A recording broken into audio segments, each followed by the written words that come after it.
कौन सा है, कौन से, कहाँ तक कल हो गया था हम लोग का, राष्ट्रपति हो रहा था क्या क्या था, राष्ट्रपति हो गया।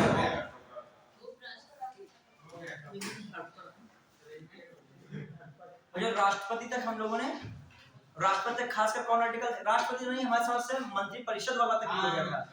ये आपका मंत्रिपरिषद हो 78 आर्टिकल, 78 आर्टिकल जो क्या कहता था बताइए, फर्स्ट लास्ट में 78 आर्टिकल राष्ट्रपति को प्रधानमंत्री द्वारा जो है सूचित करने का जो कर्तव्य, मतलब राष्ट्रपति के प्रति प्रधानमंत्री का क्या था, कर्तव्य था। याद है कि नहीं आर्टिकल?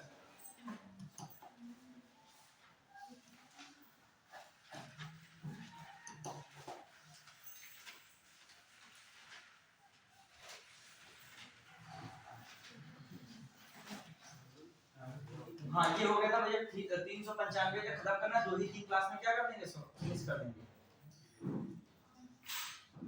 कहाँ हो गया, संसद ना, ठीक, पूरी चीज रिवीजन कीजिए। ये बताइए उपराष्ट्रपति का पद किसमें दिया गया था, बताइए, उपराष्ट्रपति 63 और कार्यवाहक राष्ट्रपति के रूप में कार्य करता है 65 में, और राज्यसभा के सभापति के रूप में कार्य करता है उपराष्ट्रपति 64।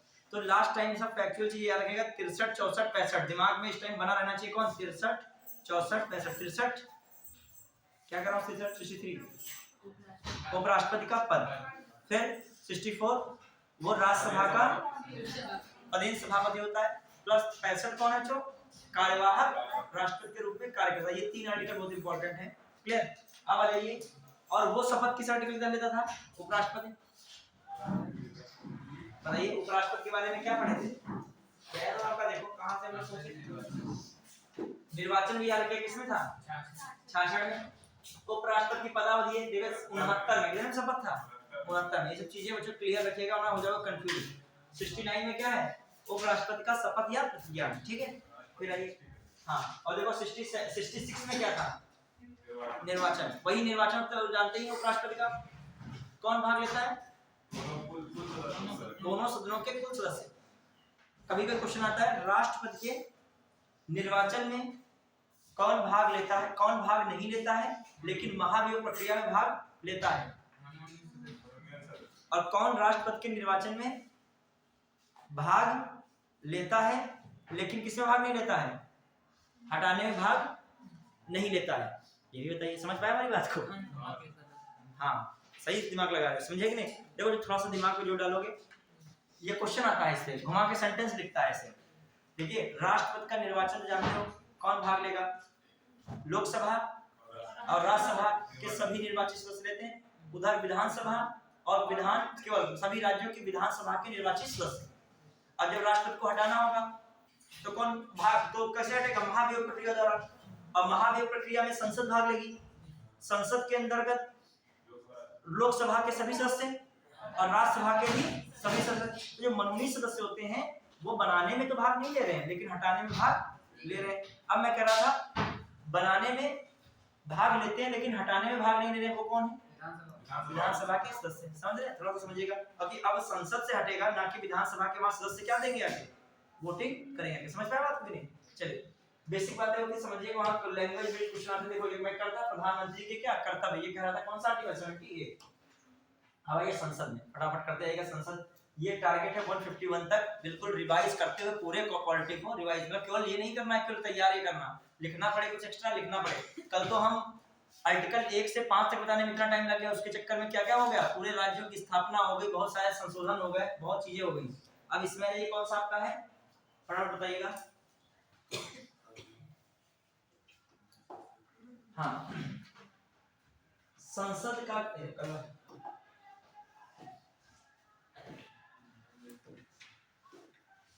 हाँ बताइए, संसद का गठन टारगेट है सबका, जो भी हमसे पॉलिटी पढ़े टारगेट रखिए 395 तक हमको क्या करना है, बस पहुंच के आपका पॉलिटी लगभग टेंशन फ्री होके जाइएगा।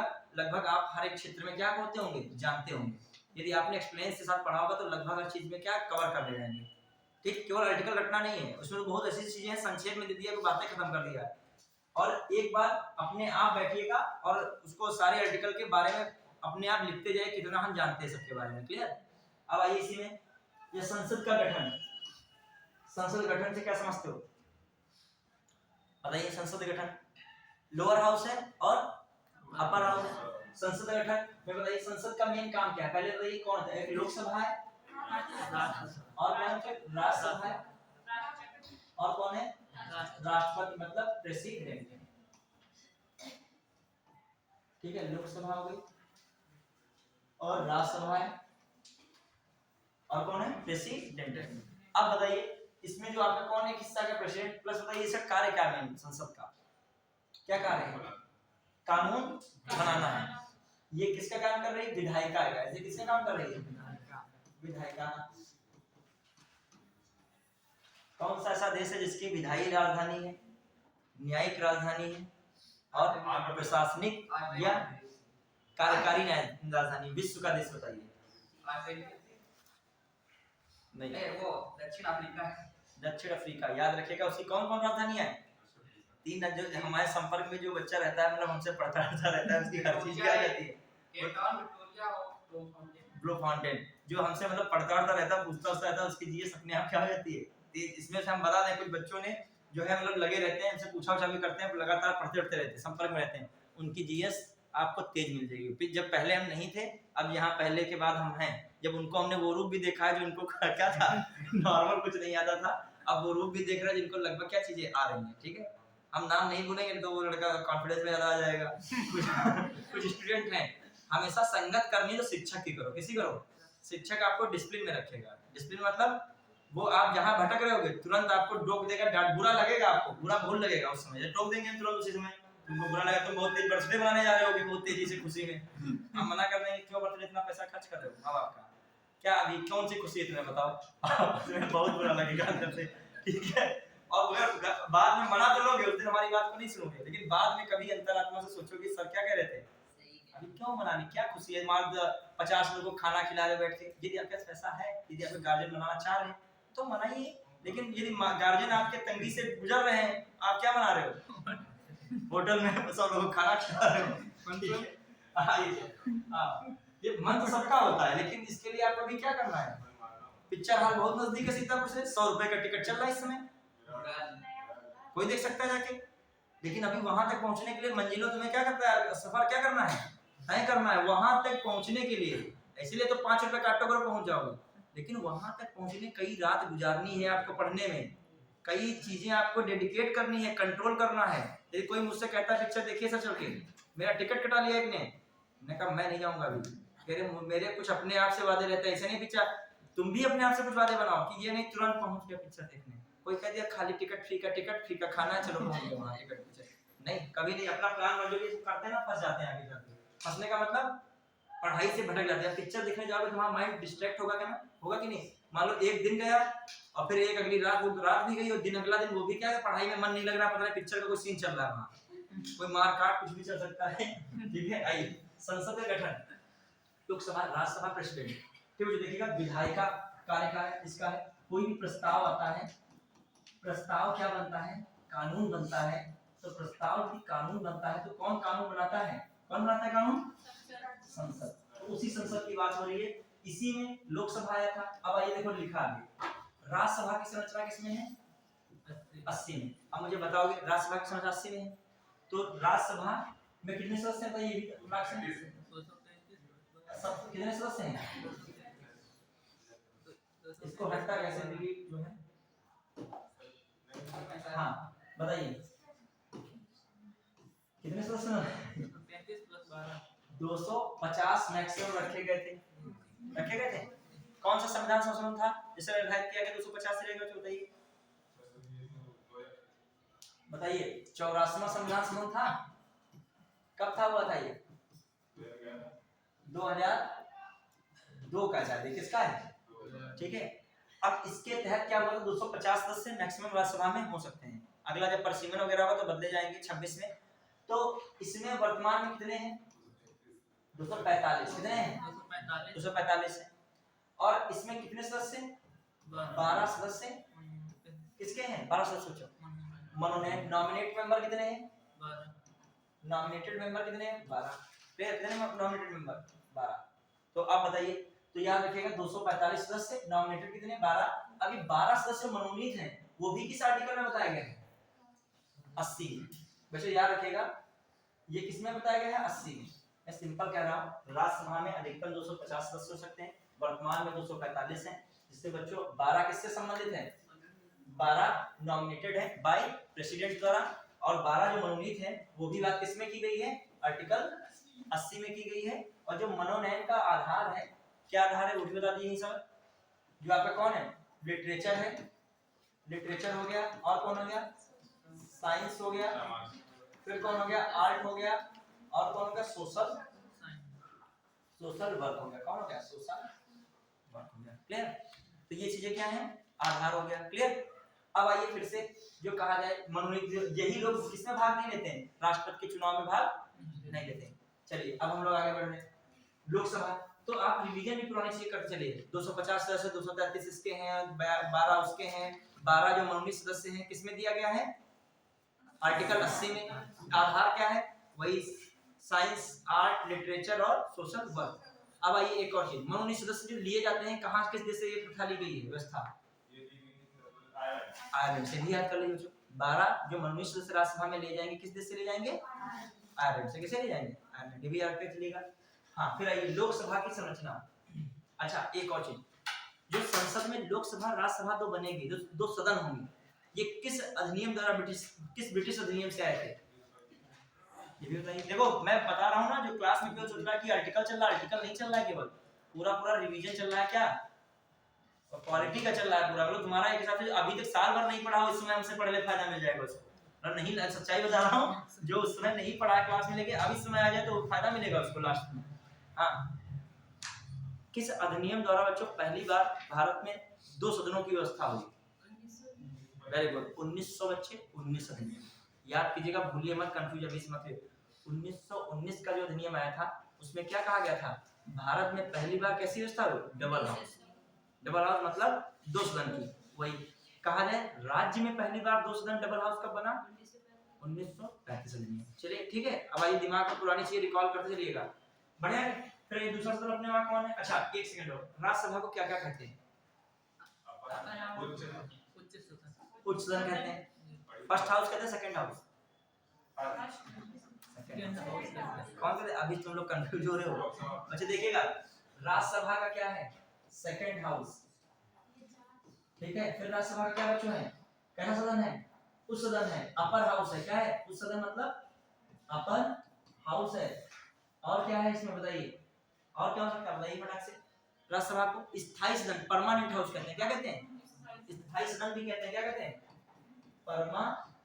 परमानेंट हाउस, परमानेंट हाउस स्थायी सदन। क्यों स्थायी सदन बच्चों कहते हैं, कभी डिसॉल्व नहीं हो सकती, भंग नहीं हो सकती। तो क्या होता है यहाँ पे, प्रत्येक कितने पे, 2 साल पे कितनी सीटें रिक्त होती हैं, एक ठीक है। थोड़ा बच्चों याद कर चलिएगा, रिवीजन बहुत जरूरी है ना, वही बता रहा हूँ ना, जो ये चीज बहुत इंपॉर्टेंट है, कंफ्यूजन कितने 2 ईयर में कितना 1/3 सीटें क्या होंगी बच्चों, वैकेंट होगी। जो आप लिखना चाहो शॉर्टकट में कुछ चीज लिख भी लो, कोई दिक्कत नहीं होती इसमें, शॉर्टकट यहाँ लाइन लैंग्वेज नहीं लिखानी है हमें, क्या है पॉइंट्स तुम्हारे दिमाग में चाहिए, चीजें गलती होती है बार-बार, ठीक है। फिर आइए, तो हमने पूरा देखा राज्यसभा के बारे में, संक्षेप में देख लिया। अब आइए, अच्छा ये लोकप्रिय सदन नहीं होता है, क्यों, क्योंकि इसका चुनाव कैसा होता है, अप्रत्यक्ष। इसका चुनाव कैसा होता है, अप्रत्यक्ष। और जब इनडायरेक्ट या अप्रत्यक्ष चुनाव होगा तो उसमें भाग बच्चों कौन लेता है, राज्यसभा के सदस्यों का चुनाव में कौन भाग लेता है,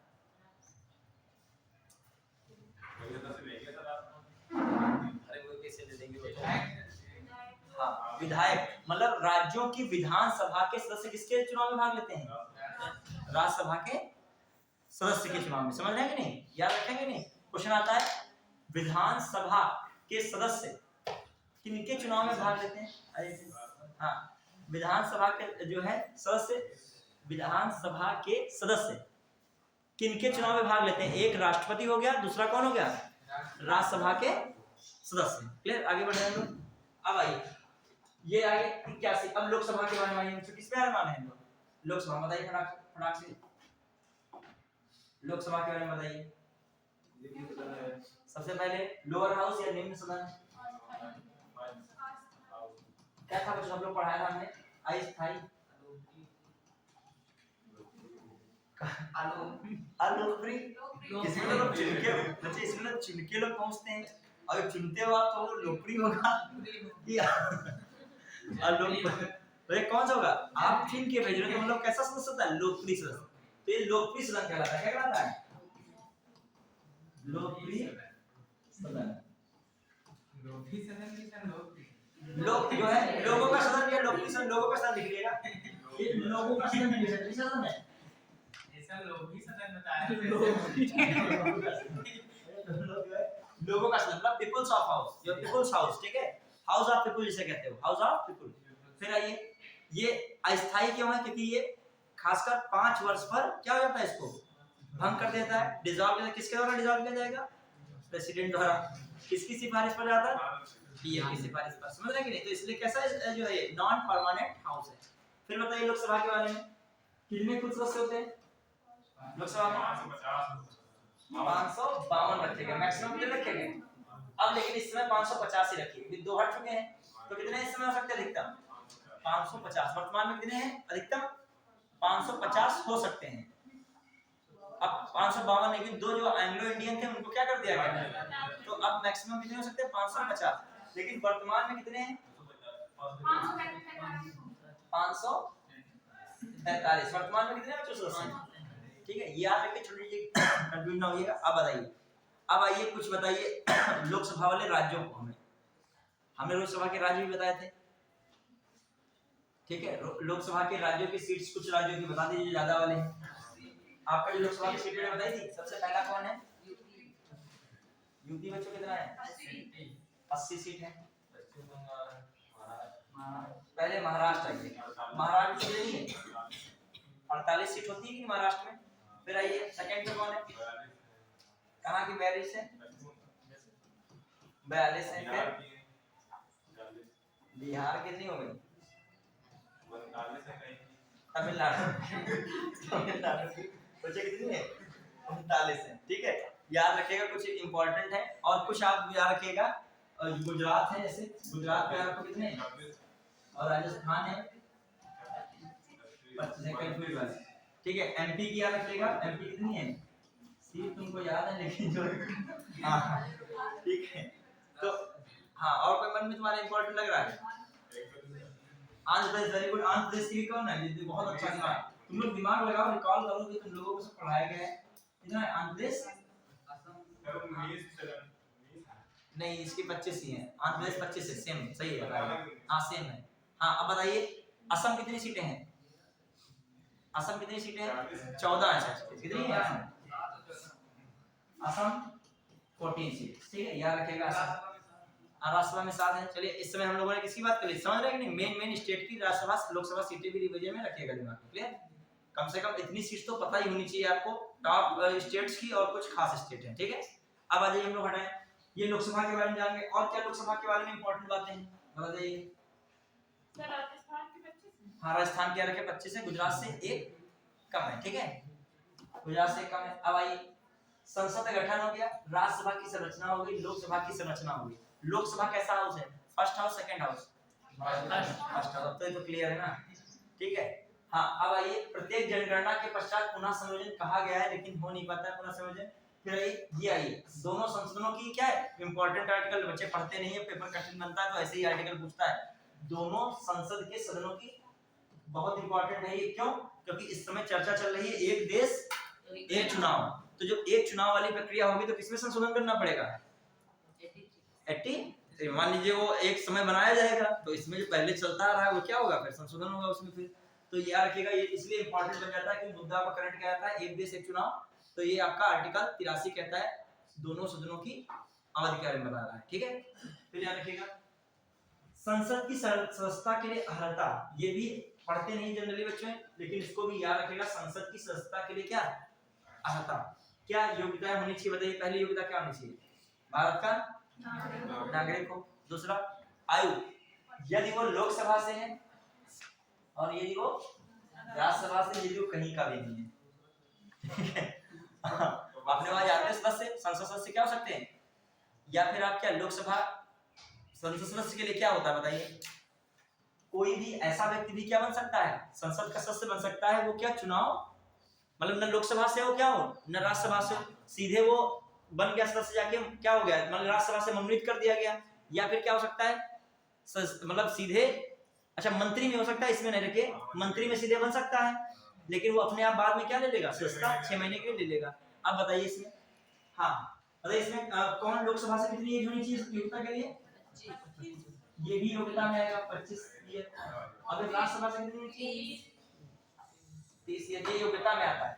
भारत का नागरिक हो, ये सब बात सही है, और किसी भी निर्वाचन क्षेत्र से हो, ये भी इसके लिए शर्त नहीं है कि मैं लोकसभा का सदस्य बनना है, आपको यूपी का चुनाव लड़ना है तो आप एमपी के भी हो, कोई दिक्कत नहीं है। तो इसके लिए क्या रख सकते हो योग्यता में, भारत का नागरिक हो, फिर और उम्र जो है लोकसभा का सदस्य बनना तो कितना 25 है, और किसी भी निर्वाचन क्षेत्र में उसका नाम जो है सूची में शामिल हो। तो ये सब योग्यताएं किसकी हैं, लोकसभा, वहां पे कितना कर 30। फिर आइए ये किसमें दिया, याद रखेगा 8 और 4 कुछ दिमाग में रखिए, 84 84 में दिया क्या योग्यता संसद सदस्यों की, और 83 में क्या दिया था अवन।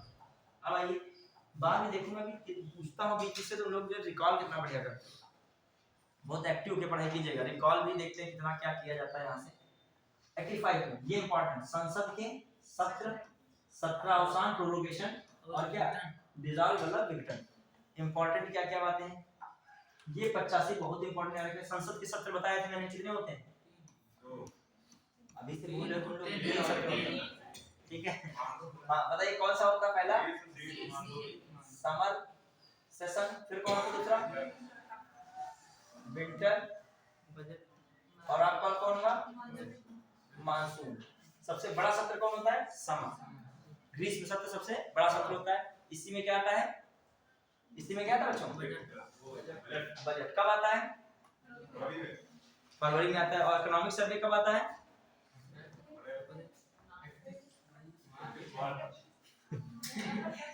31 जनवरी में आएगा। कब आएगा, इकोनॉमिक सर्वे जनवरी के बिल्कुल लास्ट में आता है, 31 जनवरी। और इकोनॉमिक सर्वे के बाद कौन आता है, बजट आता है। अब बजट शब्द का उल्लेख है ही नहीं, बजट की जगह पर कौन सा वर्ड यूज किया जाता है, वार्षिक वित्तीय विवरण, कौन सा आर्टिकल 112। तो आप ये दिमाग में रखिएगा, केवल ये दिमाग में रखिए, बजट क्या है, बजट का यूज ही नहीं किया जाता है, इसमें क्या रखा जाता है, वार्षिक वित्तीय विवरण, वार्षिक वित्तीय क्या है, विवरण बताया जाता है। अब आइए 17 अवसान में 30 सत्र हो गए। अब यही पे एक बात बचती, सत्र में ही एक चीज दिमाग में रखेगा, 2 सत्रों के बीच अधिकतम समय कितना हो सकता है, 6 मंथ। 2 सत्रों के बीच में अधिकतम समय कितना हो सकता है, 6 महीने, ये भी लाइन याद रखिएगा। और प्रत्येक वर्ष कम से कम कितने सत्र होने चाहिए, 2 सत्र। बात वही हो गई, मैक्सिमम यदि 6 महीने होगा तो सत्र कितने एक वर्ष में हो पाएंगे, 2 ही हो पाएंगे। क्लियर, तो सत्र में दिमाग में रख के चलिएगा। फिर आइए विंटर सेशन, मानसून सबसे छोटा सत्र कौन था, विंटर।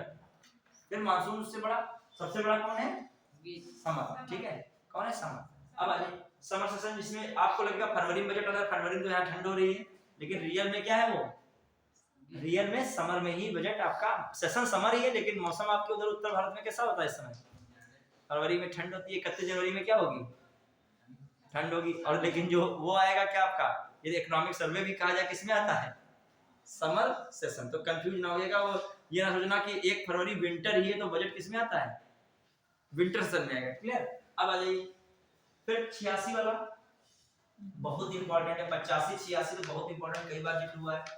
क्या है, सदनों के अभिभाषण का, उनको संदेश भेजने का राष्ट्रपति का अधिकार। सदनों में मतलब संबोधित करने का, और क्या मैसेज भेज सकते हैं राष्ट्रपति, तो ये बात क्या है, सही है। क्लियर, अब आइए सबसे इंपॉर्टेंट क्या है, लास्ट वाला कौन सा, 87। अब देखो इसने बहुत संक्षेप में लिख दिया, राष्ट्रपति का विशेष अभिभाषण, ये बहुत संक्षेप में लिखा।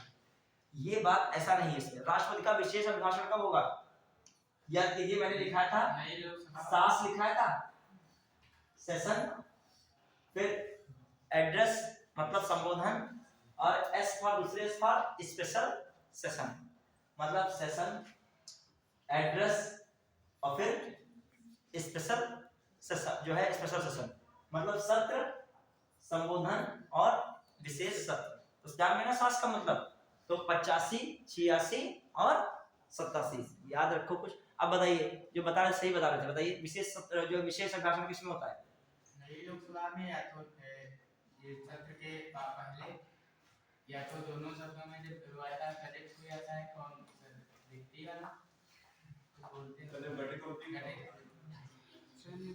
और बताइए कोई लोग विशेष प्रयास सही है, कुछ बात सही है तुम्हारी। नई लोकसभा बनने के पहले बन जाती उसके पहले सरकार मतलब प्रधानमंत्री बन गया तब पहली लोक जो उसका बैठक होगी पहली बैठक। हाँ, पहले सत्र जो में संबोधन होगा उसका क्या कराएगा,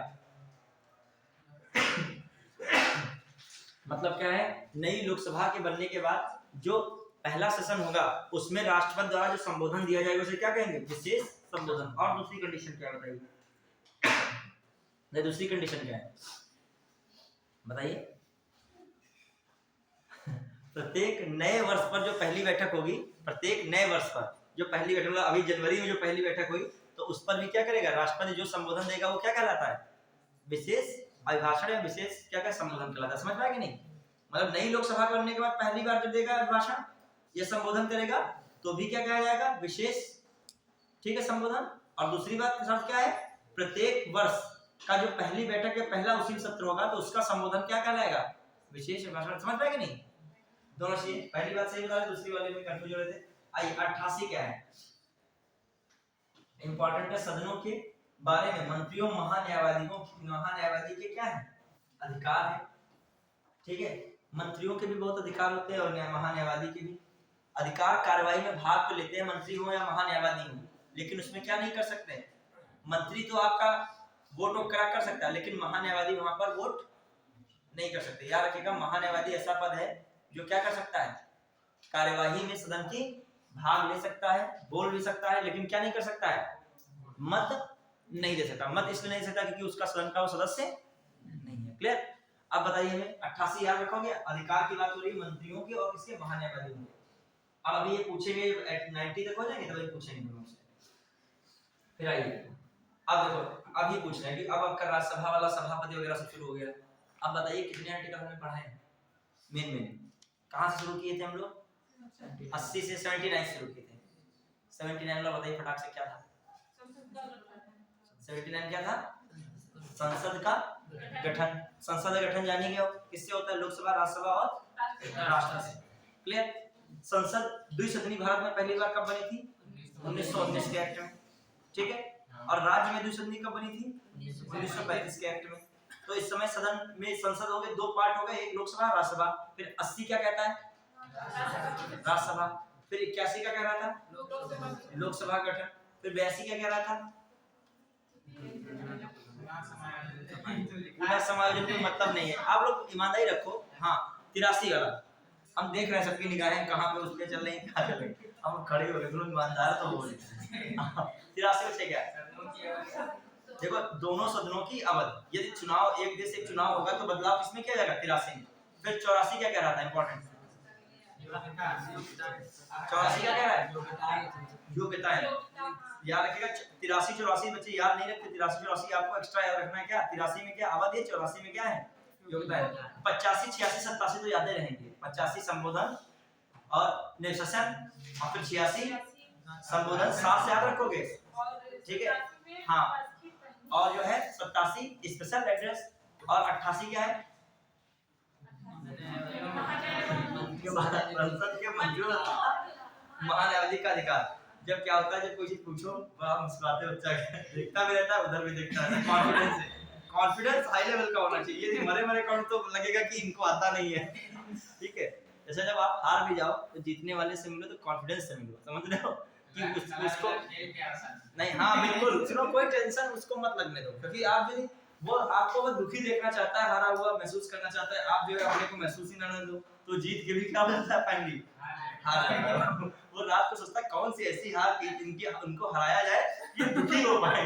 वो तो बिल्कुल फ्रस्ट कमेंट कह रहे हैं, इसमें कुछ होता ही नहीं है, इसमें कौन सी बड़ी चीज जीत गए हो, ठीक है। यदि मान ले कोई तुम्हारे बगल में नौकरी पा गया तो बहुत बधाई दो।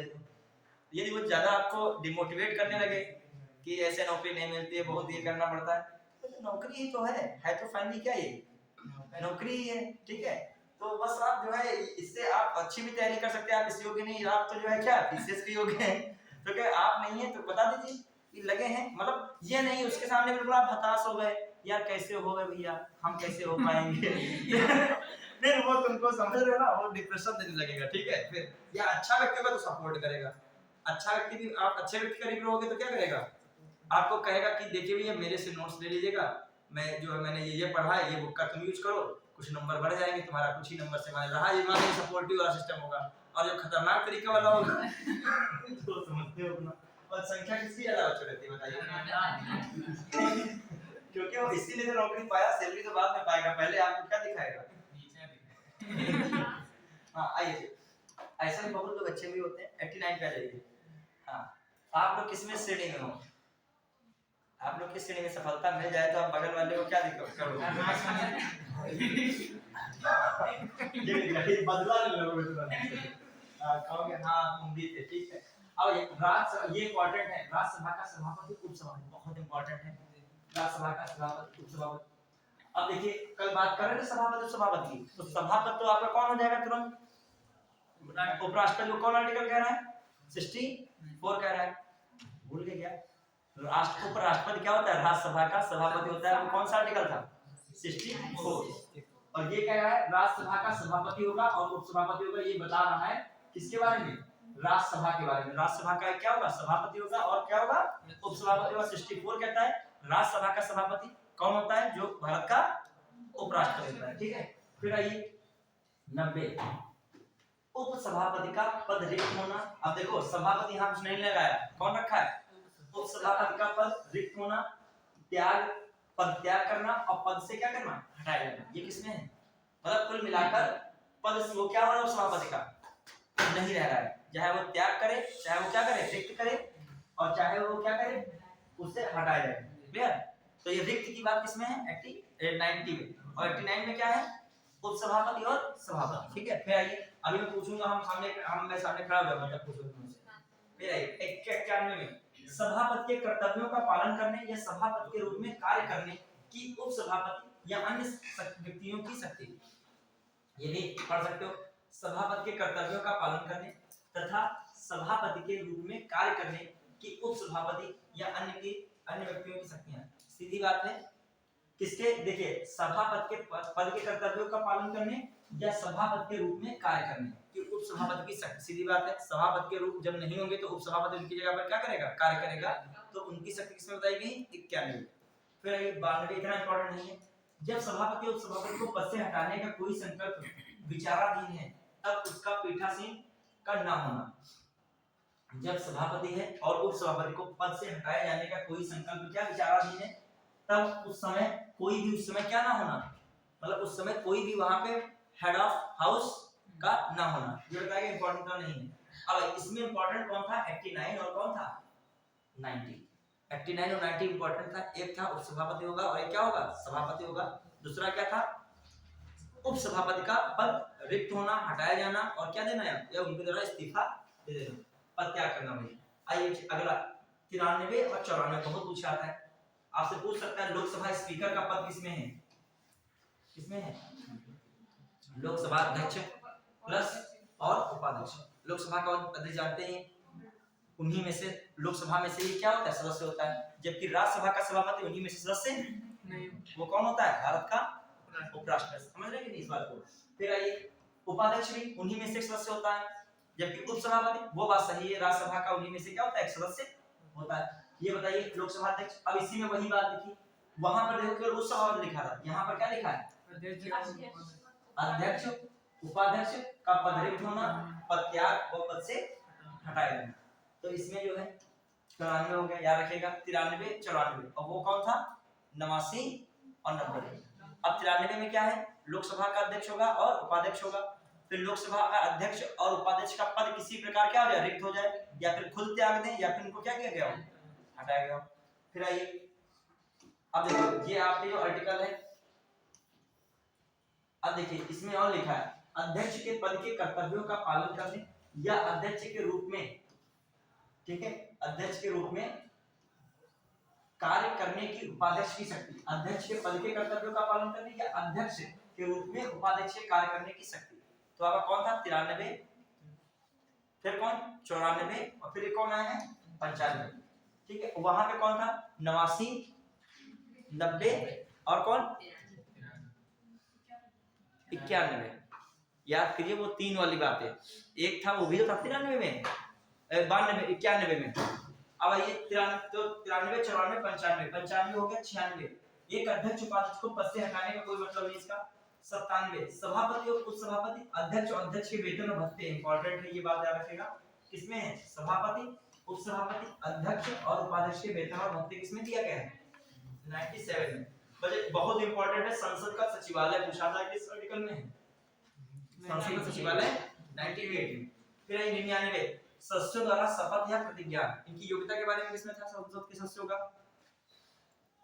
जो सदस्य हैं संसद के सदस्य की योग्यता के बारे में किसमें था? 83 में क्या था? अवधि थी। 84 में था कि नहीं योग्यता? और इनको जो है क्या मिल रहा है? जो शपथ वगैरह ले रहे हैं ये किसमें है? 99 में। 100 में तो बहुत बार हो चुका है। 100 में इन्होंने नहीं लिखा है वो सदनों में मतदान व्यक्तियों के होते हुए सदन की कार्यवाही करने की गणपूर्ति, गणपूर्ति की बात नहीं की गई 1/10। अब आइए 100 तक इंपॉर्टेंट है, एक बार देखिए, एक बार कायदे से देख लीजिएगा कौन खतरनाक था। 97 वाला वेतन की बात हो रही है। 98 की बात कौन सी हो रही है? ठीक है।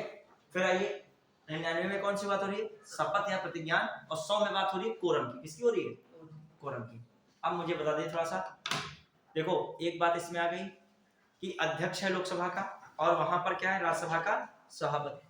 सभापति तो क्या बन गया? जैसे ही कोई उपराष्ट्रपति बनता है, उपराष्ट्रपति किस आर्टिकल बनता है बता दें, ये कंफ्यूज ना हो इसमें।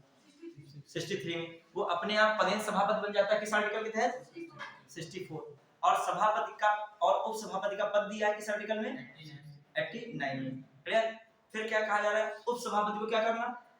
हटाना, या उसका जो है क्या करना? उसके द्वारा ही पद त्याग कर देना, या पद क्या हो जाना? उसका रिक्त हो जाना। किस आर्टिकल में है? 90 में। उपसभापति का जो है कार्य, जब मतलब सभापति नहीं होगा तो उपसभा का कार्य, उपसभापति के कार्य कर्तव्य ये किसमें आते हैं? 91। इधर आ जाइए, लोकसभा का अध्यक्ष अथवा उपाध्यक्ष, ये किसमें पद किसमें है? 93। किसमें? 93। अब आइए लोकसभा का अध्यक्ष कैसे बनता है? कितनी आयु होनी चाहिए लोकसभा के अध्यक्ष की? क्योंकि वो सदस्य होता है ना राज्यसभा का, तो मिनिमम एज कितनी होती है उसकी? 25। फिर बताइए अगली बात, उसको उसका क्या होता है? वैसे चयन होता है, निर्वाचन होता है, वैसे निर्वाचित कह देते हैं, लेकिन रियल में उसका क्या होता है? चयन। क्या होता है उसका? एक बार क्वेश्चन आया था तो आयोग ने क्या माना उसका? फाइनल चयन होता है। चयन किससे होता है? राज्यसभा के ही सदस्यों से। कार्यकाल कितना हो जाएगा? उसको शपथ कौन दिलाता है? उसका शपथ कौन दिलाता है बताइए? लोकसभा अध्यक्ष को शपथ कौन दिलाता है बताइए? लोकसभा के अध्यक्ष को शपथ कौन दिलाएगा? सही बता रहे हो, प्रोटेम। तुम लोग इतना सब बताने लगे। कोई प्रोटेम स्पीकर बोल रहा था, कौन बच्चा बोल रहा था? हाँ, प्रोटेम स्पीकर। क्योंकि लोकसभा का अध्यक्ष किसके रूप में शपथ लेता है? सदस्य के रूप में। और संसद के सदस्यों को शपथ, लोकसभा के सदस्यों को शपथ कौन दिलाता है? अध्यक्ष। कोई बात नहीं, देखो कोई बात नहीं, तुम लोग भूल गए इसका मतलब। ये 543 सदस्य हुए। आप लोग मान लीजिए जो है, आप लोग कोई बात नहीं, हम जो इसको निकल लेंगे आप बता के हल्का सा, फिर आगे बढ़ जाए। इसी में तुम लोग फंस जाते हो, बार घूम रहा। हमें नॉर्मल चीज पूछनी, लोकसभा अध्यक्ष। अब एक चीज और, जैसे मान लीजिए इस बच्चे ने पार्टी जड़ से ही नहीं करनी हमसे पढ़ी है, वो इस समय जो बैठ जाएगा तो ये कहेगा ये सब पढ़ाई क्या चल रही, हवा हवाई चल रही है। अभी जो है उसको आनंद पढ़ने में उसी को आएगा जिसने क्या किया होगा, एक बार पढ़ा होगा। वरना वो, अब ये सब एक एक दिन के टॉपिक थे, लोकसभा अध्यक्ष सब पता नहीं कितना कितना एक्सप्लेन हुआ था। इस समय तो केवल संक्षेप में, मगर मैं पुरानी चीजें एक आधी पूछ लेता हूँ, देखता हूँ कि तुम लोगों को याद है कि सब क्या किए जो सब साफ हो गया मामला वहां से। ठीक है, अब मैं लोकसभा का अध्यक्ष पूछ रहा था, कितना बताया था? लोकसभा का अध्यक्ष उन्हीं में से क्या होता है? सदस्य होता है। और शपथ किसके रूप में लेता है? वो एक सदस्य के रूप में लेता है। आप सभी लोग मान लीजिए 2024 के चुनाव में जीत के पहुंच गए संसद के रूप में, और यहाँ पहुंच के आ भी गए। अब इसी में से कोई सीनियर व्यक्ति, किसको, कौन सा सीनियर है, कौन सा सीनियर बनना चाहेगा? कोई मतलब किसी वरिष्ठ को इनको बना दिया, चलिए आगे बैठे। ठीक है, इनसे कहा आइए आप, मैं क्या हूँ यहाँ पे? राष्ट्रपति हूँ। मैंने कहा आइए आप, तो ये आ गए। तुमने कहा कि इनकी मैंने नियुक्ति कर दी। किसके रूप में नियुक्ति इनकी की? प्रोटेम स्पीकर की। और इनको भी शपथ भी दिला दी। इनको क्या दिला दी? शपथ भी। अब ये कहा जाइए सब लोग हैं, इनसे क्या इनकी कीजिए, इनको सबको क्या दिलाइए? शपथ। अब ये प्रोटेम स्पीकर सबको शपथ दिला गए, फिर कहा सर हमारा पुरस्कार क्या है? राष्ट्रपति से कहा पुरस्कार क्या है? तुमको हम इस्तीफा तुम्हारा हमको या तुम दे दो या फिर हम तुमको क्या कर दें, हटा दें, तुम्हारी कोई जरूरत नहीं, आप सीनियर हो, आप इतना कहाँ काम देख पाओगे। तो उन्होंने कहा इससे पहले लेकिन एक कार्य से हमने करा लिया, क्या? अपने ही जब ये पद से हटेंगे तो कौन हो जाएगा? नया कोई लोकसभा अध्यक्ष उन्हीं में से क्या कर लिया जाएगा। अब जिसकी पार्टी के सदस्य ज्यादा होंगे तो लोकसभा अध्यक्ष किसका बनेगा? जिसको सरकार उसी में से डिसाइड कर देगी, जो मतलब जो बड़ी पार्टी होगी कि हमारी तरफ से कौन है, मान लीजिए ये बगल वाले हैं, इनको कर दिया गया लोकसभा अध्यक्ष ये बनेंगे, तो अपने आप वो सब समझ जाते हैं। देखो जब लोकसभा अध्यक्ष का चुनाव होता है तो लड़ाई झगड़ा कोई नहीं करता है, क्यों? क्योंकि जानते हैं जीतने वाली पार्टी का ही व्यक्ति बन जाएगा, सबसे ज्यादा होंगे, और इनसे ज्यादा लड़ाई झगड़ा करोगे भी बाद में यही कुर्सी पर यहाँ बैठेंगे हेड ऑफ में उसमें, और एक नहीं बस आप इतना ही बोलिए, बस बस बैठ जाइए, बस बैठिए। तो ये सब बाद में शिष्टाचार सबसे ज्यादा टर्म्स बना के किससे रखते हैं? संसद सदस्य वगैरह, लोकसभा अध्यक्ष और यहाँ पर विधानसभा अध्यक्ष, क्योंकि आपको बोलने का मौका कम है ज्यादा है, कौन डिसाइड करता है? ना वहाँ प्रधानमंत्री करते हैं डिसाइड, ना कौन करता है? मुख्यमंत्री करते हैं, कौन डिसाइड करता है? अध्यक्ष। और वो विवेकाधिकार पे कार्य करता है, वो उसको ये नहीं है ये प्रधानमंत्री सलाह नहीं लेके पूछेगा 2 मिनट दे इनको टाइम पे 4 मिनट दे, ये बार बार प्रधानमंत्री थोड़ी फोन करके पूछता है, मैसेज से पूछ रहा है 4 मिनट इनको बोलने के, अपोजिशन के हैं नहीं वो क्या करेगा? वो आपकी बात समझ में आ रही तो ठीक है, ज्यादा बोलने लगे वहां पे बताने के लिए तो क्या नहीं टाइम हो गया, बैठ जाइए। अब भले आप क्या हो, आप अपोजिशन के क्या हो, बहुत बड़े लीडर हो। अब राहुल गांधी सपोज दैट बोले, तो यदि लोकसभा अध्यक्ष अपने विवेकाधिकार का प्रयोग करता है, यदि उनको बोलने का मौका देगा तो ठीक है, लेकिन यदि सबको देगा कि सबको बोलने का क्या मिले, मौका मिले, तो उनको बीच में क्या कर सकता है? यहाँ तक कि मंत्री को भी टोक सकता है। यदि सरकार का मंत्री है मान लीजिए, उससे बताइए कोई मंत्री को भला टोक सकता है? किसी के पावर है इतनी पास कि मंत्री को बोलने से क्या कर दे, वो रोक दे? मतलब मंत्री बोलना चाह रहे हो, मंत्री को बोलने से रोक दिया जाए तो किसी के पावर है, लेकिन किसके पास पावर है संविधान के अनुसार? लोकसभा अध्यक्ष के पास, क्योंकि वो वहां पे एक मंत्री के रूप में नहीं, वो एक किसके रूप में उससे सामना कर रहा है, सदस्य के रूप में। ठीक है, चलिए अब आइए, हो गया क्लियर? लोकसभा अध्यक्ष को कौन सा पद दिलाएगा? Pro tem speaker. और प्रोटेम स्पीकर कौन सा पद दिलाएगा? राष्ट्रपति। प्रोटेम स्पीकर कौन हटाएगा? राष्ट्रपति। वो किसको इस्तीफा देगा? राष्ट्रपति को। अब लोकसभा अध्यक्ष किसको इस्तीफा देना चाहेगा? उपाध्यक्ष को। उपाध्यक्ष किसको देगा? लोकसभा अध्यक्ष को। क्लियर बच्चों? अब आइए कहां पे हम बोले, अब लोकसभा अध्यक्ष का पद किसमें था?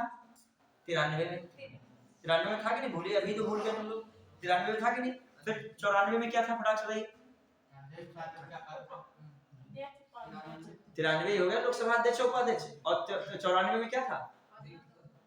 हाँ, उपाध्यक्ष और लोकसभा अध्यक्ष का पद रिक्त होना या पद त्याग करना या क्या करना, हटाया जाना। फिर क्या था 95 में? यदि अध्यक्ष नहीं है तो अध्यक्ष के कर्तव्यों का पालन कौन करेगा? उपाध्यक्ष करेगा। फिर आपका 96 हमने बताया नहीं था, 97 बताइए किस संबंधित है? वेतन। इतने भी सबके जो है किसके वेतन? अध्यक्ष, उपाध्यक्ष, सभापति, सभापति। फिर आइए अगली बात कौन है? 98 संसद, हाँ सचिवालय।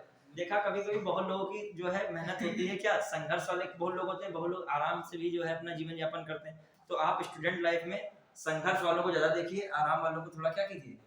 यदि आपका भाई है सपोज दैट, तो वो भाई आपके आराम जोन में है और कामयाब हो रहा है, तो ऐसा नहीं कि जो आप संघर्ष जोन में हो तो कभी आप आराम का मौका नहीं पाएंगे। बहुत लोग होते हैं ना, आराम वाले को देख लेते हैं तो कहते हैं हम ही क्या करेंगे संघर्ष। ऐसा नहीं, सबके लिए अलग अलग जीवन बटा हुआ है, और जो देश में सभी लोग जो है एक ही जैसे हो जाएंगे तो चल पाएगा क्या?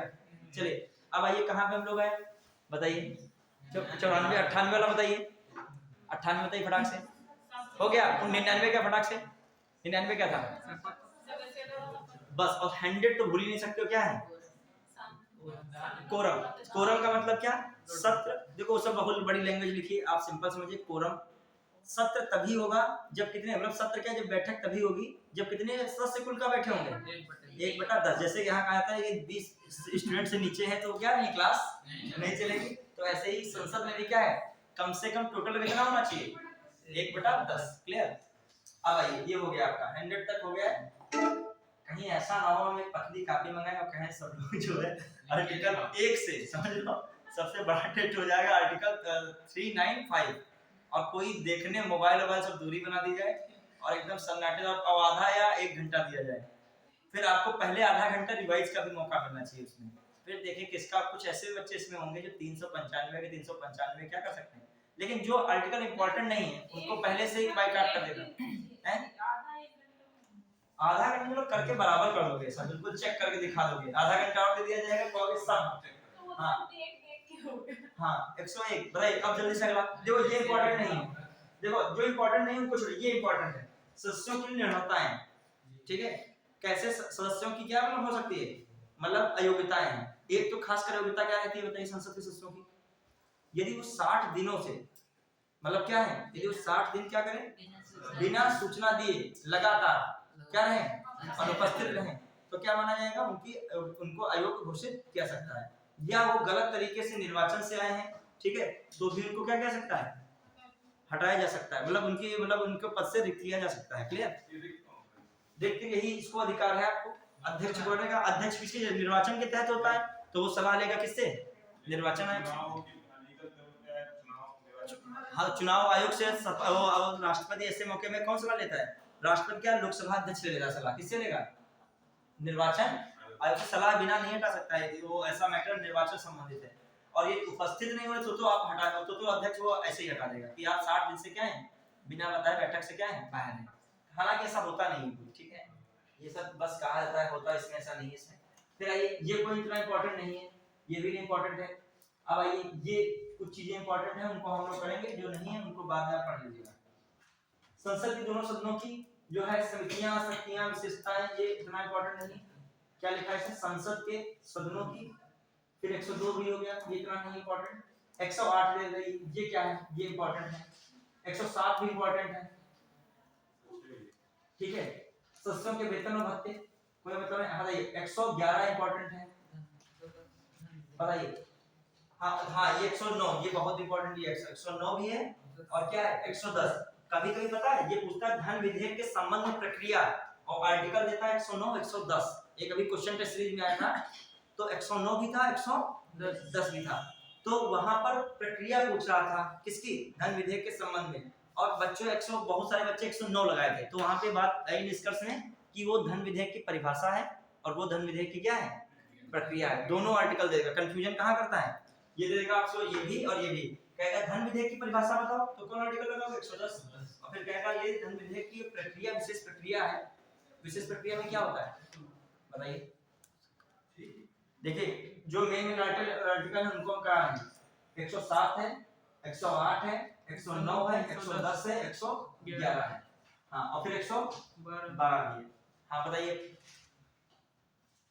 जो पहले हम क्या कह रहे हैं, आपको कौन सा आया है, 109, जो 109 की बात कर रहे हैं, धन विधेयक के संबंध में प्रक्रिया क्या है, इसके क्वेश्चन आते हैं। इस विधेयक में क्या इंपॉर्टेंट खास बात है, ये विधेयक किसकी सिफारिश पर प्रस्तुत किया जाता है, राष्ट्रपति की सिफारिश पर ही प्रस्तुत किया सकता है। पहली बात, धन विधेयक है या नहीं है कौन विनिश्चय करता है, लोकसभा अध्यक्ष करता है। इस विधेयक को राष्ट्रपति पुनर्विचार के लिए वापस नहीं भेज सकता, क्यों, क्योंकि राष्ट्रपति इससे पहले क्या इसमें लग चुकी है, सिफारिश लग चुकी है, तो इसको ऐसा भी नहीं कह सकता है। धन विधेयक के बारे में इतनी बातें क्या होनी चाहिए, पता होनी चाहिए, क्लियर। और दूसरी बात, लोकसभा से वो राज्यसभा में जाएगा, तो राज्यसभा अधिकतम कितने दिन तक इसको रोक के रख सकती है, 14 दिन तक। और 14 दिन तक यदि नहीं वो कुछ करती है तो वो विधेयक पास मान लिया जाएगा। राज्यसभा उसमें कोई अपनी टीका टिप्पणी कर सकती है, लेकिन उसको जो है राज्यसभा लोकसभा स्वीकार करे या ना करे, ठीक है। मतलब उसमें एक प्रकार से देखा जाए लोकसभा को ही पूरी पावर धन विधेयक में मिल जाती है। अब आइए असाधारण विधेयक में जबकि ऐसा नहीं है, क्लियर। फिर आइए इसमें कौन लिखा है, ये हो गया विधेयक पर अनुमति, ये वीटो पावर आता है। क्वेश्चन आ जाए वीटो पावर किस आर्टिकल में दिया है, वीटो पावर, वीटो पावर, ये देखिए वीटो पावर भी कई प्रकार के होते हैं। एक अत्यांतिक वीटो पावर है, एक निलंबनकारी वीटो पावर है, एक कौन सा आपका है, जो आपका पॉकेट वीटो पावर है। मतलब इसमें आपको क्या अधिकार मिला है कि या फिर आप उस विधेयक को क्या करो, मना कर दो, लेकिन मना एक बार कर सकते, दूसरी बार मना, जब दूसरी बार आएगा तो आपको क्या है, बाध्यकारी है, या फिर आप कोई भी जवाब ना ही दो, ठीक है। ये सब पावर्स किसमें मिल रही हैं, वीटो में। अब आइए जो सबसे इंपॉर्टेंट पूछा आता है कौन सा वीटो, पॉकेट वीटो का बहुत पूछा आता है। कब हुआ था पॉकेट वीटो पर? सबसे पहला प्रयोग किसने किया था? कौन राष्ट्रपति थे? ज्ञानी जैल सिंह ने। किस अधिनियम में सब यूज किया था, प्रयोग किया था? डाक संशोधन अधिनियम आया था, डाक संशोधन वाले में किसने किया था? ज्ञानी जैल सिंह ने। कब किया था? 1986 में किया था। ठीक है, ये बेसिक चीजें हैं, दिमाग में रखेगा। क्योंकि पॉकेट वीटो कई बार मैंने देखा, पॉकेट वीटो में क्या है, पॉकेट में रख लो, मतलब कुछ भी जब दे रहे हैं डिसीजन, मतलब मना कर भी नहीं रहे हैं और पास भी नहीं कर रहे हैं। जैसे तुमको कोई कार्य नहीं करना है तो तुम क्या कर रहे हो? डिनाई भी नहीं कर रहे हो, ये नहीं कर रहे हो, हम नहीं करेंगे, फिर कर भी नहीं रहे हो, फिर कोई कह रहा है फिर अनसुना कर रहे हो, मतलब कोई जवाब भी नहीं दे रहे। तो ऐसी स्थिति क्या कही? आपने पॉकेट में ही इसको रख लिया। फिर कुछ ऐसे तरीके खोलो क्या यहाँ पे, ठीक है। फिर आइए इसमें, अब देखो बजट वाला हम पूरा बढ़ाएंगे, उसको हम अलग से एक बार बजट को बताएंगे। इसमें पूरा बजट जो है, अभी बजट वाला हम छोड़ रहे हैं, अभी ये पूरा शुरू से ही बताएंगे। बताएंगे क्या करेंगे, अभी बजट का एक साल बताएंगे कि जो इसमें पूरी प्रक्रिया है कहां से कहां तक है। खासकर आपका कौन सा 112, 113, 113 नहीं इंपॉर्टेंट है, 114 इंपॉर्टेंट है। विनियोग विधेयक, बिना इसके जब बजट नहीं पारित होता है, कौन? विनियोग विधेयक। पूरी इसकी प्रोसीडिंग बताएंगे। अनुपूरक अतिरिक्त इसका पूरा टॉपिक ही कराएंगे इसमें, भले 10 मिनट लगे, इसमें हम अलग से आधा घंटा ही लगेगा, 10 मिनट नहीं लगेगा, टॉपिक बड़ा है थोड़ा सा। लेखादान, प्रत्यादान, अपवादान, देखो ये चीजें आती है आर्टिकल में। ये अभी कुछ चीजें छूट गई थी, ये क्या कर लेंगे हम लोग, कवर करेंगे बजट। और ये भी बताएंगे बजट कितने प्रकार के होते हैं। जेंडर बजट होता है, ठीक है, ग्रीन बजट होता है, मतलब पूरा एक ही साथ देखा है। इकोनॉमी का टॉपिक रहेगा, क्या रहेगा, भले पॉलिटी का है इसमें, लेकिन वो टच हो जाएगा किससे, इकोनॉमी। तो इसको जो हम अभी 1-2 क्लास बची है उसमें हम इसको करेंगे क्लियर। अभी जो स्टार्ट करेंगे जल्दबाजी हो जाएगी, टाइम जो है, ठीक है, आधा घंटा है, फिर अदर चीजें छूट जाएंगी। ठीक, इसको शुरुआत में आते तो देखते हैं। यहाँ पे देखो निगाह पड़ी, देखो सारी चीजें इंपॉर्टेंट है। आपसे क्वेश्चन आता है बजट को क्या करना, प्रस्तुत करने की भी प्रक्रियाएं होती हैं, और 5 पॉइंट देगा और कहेगा इनको क्या सेट करो, क्रम से सेट करो। और जब वो व्यक्ति तब तक नहीं क्रम से सेट कर पाएगा जब तक उसने बजट के बारे में कायदे से अध्ययन नहीं किया होगा। ठीक है, ये सारे बजट इंपॉर्टेंट है। और लेखानुदान, प्रत्यानुदान, अपवादान, वित्त विधेयकों के बारे में ये तो नहीं इंपॉर्टेंट, कौन आर्टिकल समझाना है, ये आपका कौन है, वार्षिक वित्तीय विवरण बजट। फिर कौन है, विनियोग विधेयक। फिर 115 अनुपूरक, 116 लेखानुदान, 117 वित्त विधेयक। ठीक है, बजट पे चर्चा होगी। अब बजट हम टॉपिक डालें तो ये ना समझेगा, लड़ाई झगड़ा कीजिएगा, इकोनॉमिक का टॉपिक डाल दिया है। ठीक है, ये हमारा लिख देंगे क्या है, बजट से संबंधित, ये संविधान ब्रैकेट में लिख देंगे। ठीक है, भारतीय राज्य व्यवस्था लिख देंगे। कभी कभी जानते हो टीचर में क्लास हो जाता है, क्योंकि ये टॉपिक पढ़ाओ, दूसरा टीचर समझता है कि दूसरे सब्जेक्ट का कि बजट सर ये है क्या किए हैं, और हम भी नहीं समझेंगे बजट पढ़ाएं। जो टीचर बजट पढ़ाएगा वो आर्टिकल जरूर बताएगा, नहीं समझेगा। वैसे झगड़ा होता है, बजट पे बहस वैसे भी होती है संसद में भी। और जो बजट पास ना करा पाई सरकार, तो सरकार क्या देगी, इस्तीफा देगा। तुम किस बजट की झगड़े की बात कर रहे हो, अपने बजट की बात कर रहे हो क्या? हाँ, अब पहले और चीजें हमको क्लियर कर लिया है। अब देखिए ये वाला आपका 123 बचा है, देखो इसमें। अब इसमें ये तो बजट से संबंधित हो गया, वित्तीय कार्य भी हटा दिए, वित्तीय वाला संबंधित है। अब ये आइए, ये 122 याद रखिएगा, बहुत इंपॉर्टेंट है 122। देखो जो इंपॉर्टेंट है पहले से हम कर रहे हैं, क्वेश्चन वो आए हुए हमारी आंखों सामने पड़े हैं। 122 आया है, न्यायालय द्वारा संसद की कार्यवाहियों की जांच ना करना, बहुत पूछा जाता है। ये क्या है, संसद को विशेष पावर मिली है यहाँ पे। क्या है, न्यायालय हर जगह की कार्यवाही कर सकती, जांच कर सकती है, लेकिन कहाँ पे न्यायालय नहीं कर सकती है, न्यायालय द्वारा संसद की कार्यवाहियों की जांच ना किया जाना। मतलब जहाँ जितना उपद्रव रखना हो संसद में आप रख लीजिए, माता पाई भी एक घड़ी हो जाएगी, लेकिन क्या नहीं होगा उसके, जब तक उस सीमा रेखा के अंदर आप रहोगे तब तक उसमें न्यायालय क्या नहीं कर सकता, उस कार्रवाई की जांच। मीडिया में छप जाएगा, वो निलंबित हो जाएंगे, वहां से अध्यक्ष क्या कर देगा, अनुशासनहीनता, लेकिन क्या नहीं किया सकता उसमें, कोई जो है न्यायालय द्वारा कोई मुकदमा हो, एक्ट और गिरफ्तारी इत्यादि नहीं होगी। तो ये आर्टिकल पूछा आता है, ये लिखिएगा, इसमें दिमाग में रखिएगा। न्यायालय द्वारा संसद की कार्यवाहियों की जांच न किया जाना, कौन सा है, 122। ठीक है, हाँ, संसद में प्रयोग की जाने वाली भाषा वैसे तो अंग्रेजी रखी गई थी, लेकिन अब इसके साथ क्या है, हिंदी या अन्य भाषाएं भी हैं। 120। अब आइए उच्च न्यायालय वाले थोड़ा सा, अच्छा हाँ, एक बचा है 123, बहुत इंपॉर्टेंट ये भी है, इसके बारे में बताइए। आप सत्र पढ़े थे कि नहीं, जो नहीं पढ़े तो अभी थोड़ा देख लें। ये अध्यादेश क्या है आपका, अध्यादेश प्रख्यापित करना। बताइए अध्यादेश की कंडीशंस। अध्यादेश पहली बात कौन जारी करता है, राष्ट्रपति। घोषित कौन करेगा, राष्ट्रपति। अध्यादेश किसके समान होता है, जो कानून होता है, जो कानून जो बनता है संसद द्वारा पास होके, फाइनली उसी कानून के समान पावर रखता है कौन? आपका। कोई उससे कम नहीं होता, उसका अध्यादेश भी एक से क्या होता है? कानून होता है। अब अध्यादेश की बात क्या इंपॉर्टेंट है, अध्यादेश कब आएगा? अध्यादेश एक हिसाब से अस्थायी कानून है, क्या है? हाँ, अब बताइए, जब कोई सत्र चल नहीं रहा है और उस समय कोई नए कानून की क्या है जरूरत है, तो उस समय क्या जारी हो सकता है? अध्यादेश। अब बताइए, अध्यादेश 2 सत्र अधिकतम कितनी गैप तक मतलब नहीं आयोजित हो सकते? बताइए, थोड़ा सा समझिएगा अध्यादेश सब लोग। 2 सत्रों के बीच अधिकतम समयावधि कितनी होती है? 6 माह होती है कि नहीं? तो इसका मतलब अध्यादेश कब तक रह सकता है? 6 माह तो रह ही सकता है। मतलब कहा जाए अगला सत्र कब हो सकता है, अधिकतम कितनी अवधि तक रह सकता है? नहीं होगा 6 माह, तो 6 महीना तो आपका अध्यादेश जारी रहेगा ही रहेगा। समझ रहे हैं थोड़ी बात को? जैसे ही सत्र शुरू हुआ, जैसे ही सत्र क्या हुआ? शुरू हुआ, उस सत्र के शुरू होने के 6 सप्ताह के अंदर क्या हो जाए? पारित हो जाए, सदनों से, दोनों सदनों से क्या हो जाए?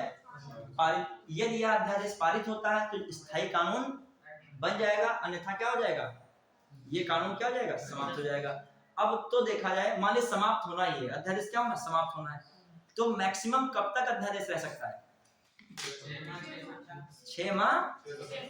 जो सत्रों के बीच की क्या कितनी हो सकती है अधिकतम? 6 माह। और सत्र शुरू होने से कब समय तक पारित होना चाहिए था? 6 सप्ताह। तो 6 सप्ताह भी बैठा रहा, कोई मामला पास वास कुछ हुआ नहीं हुआ, तो 6 सप्ताह वो मिल गए, तो अधिकतम टेन्योर कितनी मिल गई? 6 महीना 42 दिन, या फिर पूरे दिने बोल दो। एक्स जो है 6 3 18 180 दिन हो और 200, अब आ जाए 200, अधिकतम दिन कितने लिख दे? कितना लिख दे? 222 लिख दे। तो अब वो क्या लिख रहा है के हिसाब से? 6 महीने और कितने सप्ताह? 6 सप्ताह। क्लियर? देखो क्वेश्चन 2 तरीके से आते हैं। एक पूछा जाएगा सत्र शुरू होने पर, जैसे क्वेश्चन आएगा सत्र शुरू होने पर अध्यादेश कितने दिनों के अंदर पारित होना आवश्यक है? बताइए आप लोग। सत्र शुरू होने पर कितने दिनों के अंदर पास होना जरूरी है? 6 सप्ताह। या कहेगा अध्यादेश की अधिकतम समयावधि कितनी हो सकती है? 6 महीना और वो आगे के 6 सप्ताह। समझ पाए कि नहीं? वो 6 सप्ताह तो रहेगा ही रहेगा आगे। हाँ क्या? अब जो तुम बोलना चाहते आप लोग किस एंगल से बढ़ना चाहते हो? आगे गोल का नहीं, जरूरी नहीं लगा रहे बिल्कुल। अब कुछ लोग घंटे में इसको बदल के बोल सकते हैं, कुछ लोग मिनट में बदल के। ठीक है, तुम लोगों को पेपर पे बना दे दिया जाए तो वो तुम लोग कुछ अलग ही बना दोगे, जानते हो? तो उसको महीने को कन्वर्ट कोई शायद नहीं कर पाए। 6 सप्ताह को तुम लोग कन्वर्ट कर दोगे किसमें? जो है उसमें बदल दोगे महीने में। 6 महीने भी कन्वर्ट कर देते या फिर पूरे पूरे सप्ताह बना दोगे। 6 महीने में क्या बना दोगे? जितने 1 महीने में 4 सप्ताह, वो पहले गणित लगाएगा, जैसे उस दिन वो चलिए ठीक है, बन जाएगा, सब कुछ बन जाएगा। लेकिन फिलहाल के लिए क्या आता है? 42 दिन आ सकता है या 6 सप्ताह, या आपका 6 महीना 6 सप्ताह। आइए, कंडीशन हो गई आपकी कौन? अध्यादेश की। और ये जारी कौन हमेशा करेगा? राष्ट्रपति। ठीक है। हाँ, फिर आइए जो है उच्चतम न्यायालय की स्थापना और गठन। ये आर्टिकल एक बार फिर से देखना लेगा। टारगेट है 151 तक की कवर करना ही करना है। ठीक है, थकना मना है भी। हाँ, अब आइए, ऐसे कोई बच्चे जिनको इस सत्र से चल रहा है कुछ समझ में नहीं आ रहा बिल्कुल भी, ये अध्यादेश समझ में आया कि नहीं? पहले बताओ। नहीं आया? देखो एक चीज होता है, जब पता करो तो चीजें कुछ बहुत तेज वाले हो तो बहुत सारा बताते चले जाते हैं। ये हम बता रहे थे, जब सत्र क्या होता है? सत्र वर्ष में होते हैं 1 2 3। 2 सत्रों के बीच में अधिकतम समयावधि कितनी होती है? जो पिछली चीजें नहीं जानता वो अगली चीज जान नहीं पाएगा। 2 सत्रों के बीच में मैक्सिमम टेन्योर कितना हो सकता है? 6 मंथ हो ही सकता है। तो कहने मतलब पहली बात, अध्यादेश है क्या? अध्यादेश है क्या? कह रहा हूं मैं, अस्थायी कानून है। अस्थायी कानून है। अब अस्थायी कानून जब होता है तो इसको घोषित कौन करता है? इसे अध्यादेश को राष्ट्रपति किसकी सलाह पर घोषित करता है? ये मंत्री परिषद की सलाह पर। अब ये घोषित तब करेगा, कंडीशन इसके साथ कब है? अध्यादेश कब आएगा? जब क्या होगा? कोई सत्र ना, कोई सत्र ना। अब कोई सत्र ना, अब कोई सत्र कब तक नहीं हो सकते? ज्यादा जो है अधिकतम 2 सत्रों के बीच में समयावधि कितनी हो सकती है? 6 महीने। तो 6 महीने तक की तो ये राष्ट्रपति का अध्यादेश क्या रहेगा? चलेगा ही चलेगा। लेकिन जैसे ही सत्र शुरू हुआ, सत्र क्या हुआ? सत्र शुरू हुआ, उससे अब कितने टाइम के अंदर पास होना चाहिए? 6 सप्ताह के अंदर क्या हो जाना चाहिए?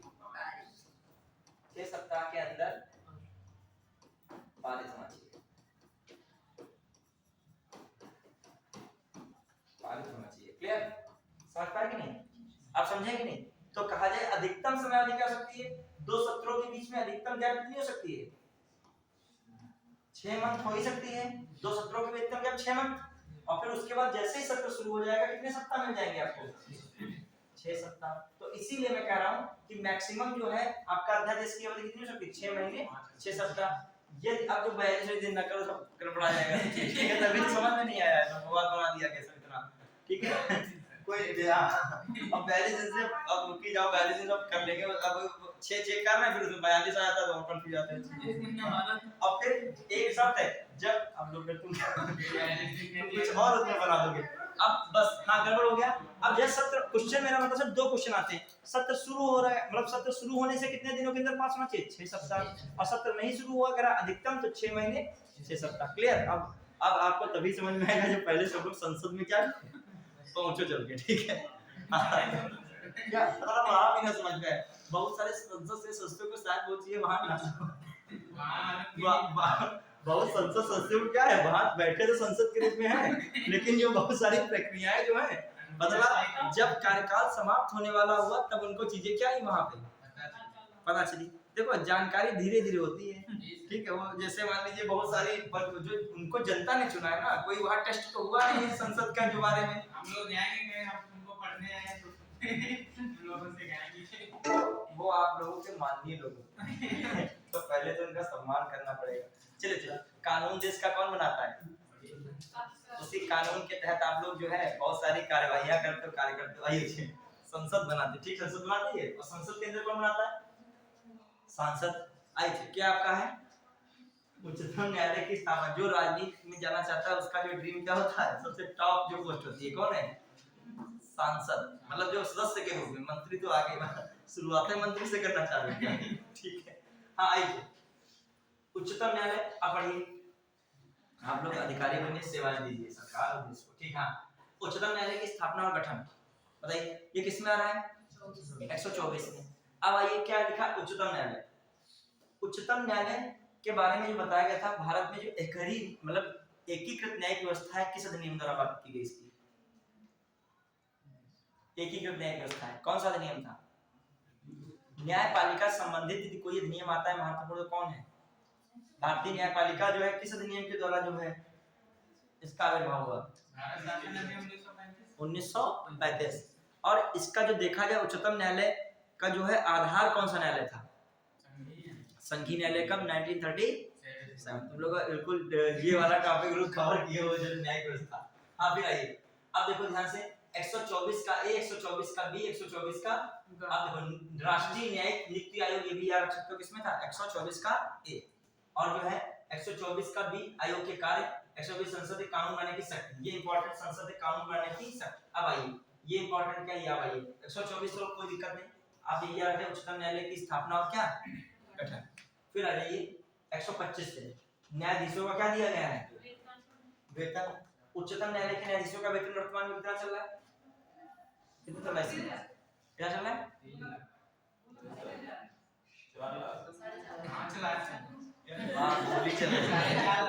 उच्चतम न्यायालय के न्यायाधीशों का वेतन 25 में किसमें चला है? किसने पहली बार वेतन दिया है? 2,50,000। अब आया तुम लोग 2,80,000 है सीजीआई को मिलता है, 2,50,000 किसको मिल रहा है? अन्य न्यायाधीशों को मिलता है। कितना मिला? अन्य न्यायाधीशों को कितना मिलता है? 2,50,000। और जो सीजीआई है उसे कौन मिल रहा है? अच्छा चलिए, अब आइए ये किसमें दिया है न्यायाधीशों का वेतन, याद रखिएगा 125। फिर आइए 126, बहुत इंपॉर्टेंट है, मुख्य कार्यकारी मुख्य न्यायमूर्ति की नियुक्ति। ये कौन करता है?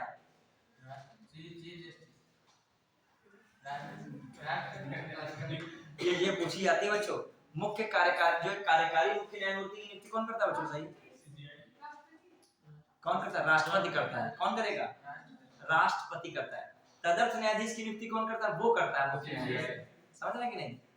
वो तो जब मुख्य न्यायाधीश तो है ही नहीं, तभी तो क्या रखा जा रहा है? खुद ही सोचो, मतलब आप बता रहे हो कार्यकारी मुख्य न्यायाधीश की नियुक्ति कौन करता है? आप बता रहे हो सीजीआई, वो तो खुद ही जो हो तो काहे उसकी नियुक्ति करेगा, तो कॉमन सेंस समझ आएगी। तो जो राष्ट्रपति करेगा। फिर आ जाइए तदर्थ न्यायाधीशों की नियुक्ति, ये कौन करता है? अभी इसके आर्टिकल पूछेंगे, बहुत इंपॉर्टेंट है, पूछा जाता है। 127 है, ये किसमें है?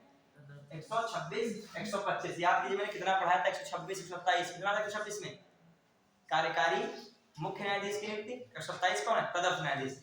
ये तदर्थ न्यायाधीश के बारे में बताइए। एडॉप्ट जो जज, उस समय नहीं पढ़े थे, इस समय थोड़ा वो रिकॉल कर लो जो मालूम नहीं पढ़े हो उस समय।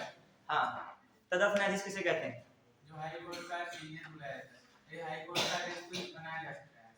बनाया जा सकता है। होता क्या है, जब सुप्रीम कोर्ट में कोरम पूरा नहीं हो रहा होता है तो क्या किया जाता है? अस्थायी तौर पर उच्च न्यायालय के न्यायाधीश को कहाँ पे स्थानांतरित कर दिया जाता है? सुप्रीम कोर्ट में। वो वही सब, मगर शर्तें वही होनी चाहिए। वो जो हाई कोर्ट का न्यायाधीश कहाँ पे है? सुप्रीम कोर्ट में। योग्यता वही रख रहा हो जो सुप्रीम कोर्ट के न्यायाधीश की होती है। समझो इस बात को। तदर्थ न्यायाधीश क्या होता है? तदर्थ का मतलब होता है नॉन परमानेंट। क्या होता है? अस्थायी। क्या होता है? जब उच्चतम न्यायालय में न्यायाधीशों की संख्या क्या है? एक निश्चित नहीं है, मतलब एक कोरम होता है, कम से कम इतने न्यायाधीश होने चाहिए, उतने नहीं हो पा रहे हैं, तो क्या किया जाता है? सीजीआई द्वारा जो सुप्रीम कोर्ट का मुख्य न्यायाधीश होगा वो क्या करेगा? उच्च न्यायालय के न्यायाधीशों को अपने वहां अस्थायी तौर पर क्या कर लेता है? नियुक्त कर लेता है। कहां पे? अपने उच्च न्यायालय में अस्थायी तौर पर। ठीक है, जब तक न्यायाधीश वहां पे नहीं आ जाते तब तक वो नियुक्त रहता है। क्लियर? लेकिन जो नियुक्त किया जाता है न्यायाधीश, उसकी योग्यता वही होनी चाहिए जो सुप्रीम कोर्ट का न्यायाधीश क्या रखता है? निर्धारित करता है। सुप्रीम कोर्ट के न्यायाधीश की योग्यता क्या होती है? क्या होती है सुप्रीम कोर्ट के न्यायाधीश की योग्यता?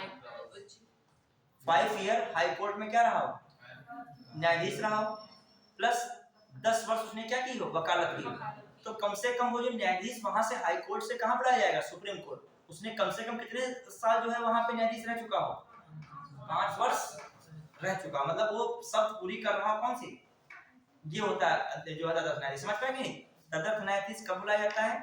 जब उच्चतम न्यायालय में कोरम न्यायाधीशों का पूरा नहीं होता है, तो क्या क्या अस्थायी तौर पर उच्चतम न्यायालय द्वारा उच्च न्यायालय के न्यायाधीश को नियुक्त कर दिया जाता है। उच्चतम न्यायालय का उच्च न्यायालय का वही न्यायाधीश नियुक्त होता है जो उच्चतम न्यायालय की योग्यता क्या करता हो? निर्धारित करता हो। समझ कुछ पाए कि नहीं बात को? नहीं समझ पाए, कहानी योग्यता। पहली बात जो है सुप्रीम कोर्ट का, इसमें क्या आएगा? जो आपका क्या आएगा? जज आएंगे। सुप्रीम कोर्ट के कौन आएंगे? इसमें जजेस आएंगे। किसमें आएंगे? सुप्रीम कोर्ट में आएंगे। कौन आएंगे? सुप्रीम कोर्ट में। और ये जजेस कौन से जज कहलाएंगे? सुप्रीम कोर्ट के लिए। सुप्रीम कोर्ट में जज, हाई कोर्ट के जज कहां पे आ गए? सुप्रीम कोर्ट में आ गए।